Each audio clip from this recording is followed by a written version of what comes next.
अगर आप किसी लग्जरी होटल के बेसिक रूम या फिर किसी स्वीट रूम में रुके हो तो चाय और कॉफी का दाम तो सेम ही होता है, पर हॉस्पिटल में ऐसा नहीं होता। वहां अगर आपने प्राइवेट रूम सेलेक्ट किया है तो अचानक वही डॉक्टर, वही ऑपरेशन और वही दवाई दुगनी महंगी क्यों हो जाती है? क्या प्राइवेट रूम में डॉक्टर सोने के धागे से टांका लगाता है?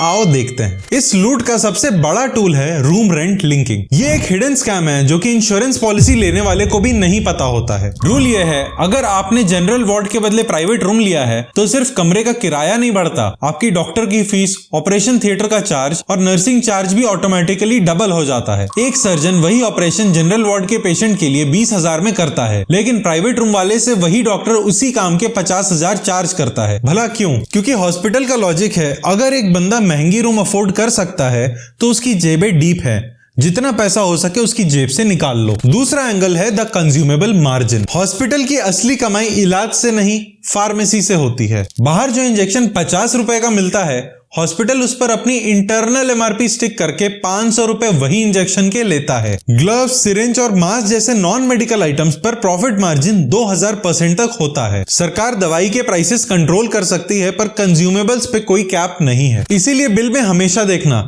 दवाई से ज्यादा खर्चा उन चीजों पे होता है जो कि कूड़ेदान में फेंक दिए जाते हैं। तीसरा और सबसे डरावना सच, रेवेन्यू टारगेट्स। कॉर्पोरेट हॉस्पिटल्स में डॉक्टर्स अब भगवान नहीं, सेल्स एजेंट्स हैं। इंटरनल विसल ब्लोअर्स ने कंफर्म किया है कि बड़े हॉस्पिटल डॉक्टर्स को मंथली टारगेट देते हैं कि इस महीने इतने नी रिप्लेसमेंट्स या फिर आईसीयू एडमिशंस होने ही चाहिए। जब टारगेट पूरा करने का प्रेशर होता है तो फिर एक छोटी सी पेट दर्द को भी इमरजेंसी सर्जरी बना दिया जाता है। तो अगली बार हॉस्पिटल का फॉर्म भरते वक्त याद रखना, आप तो एक पेशेंट बन के गए हैं, पर हॉस्पिटल आपको कस्टमर की नजरों से देख रहा है।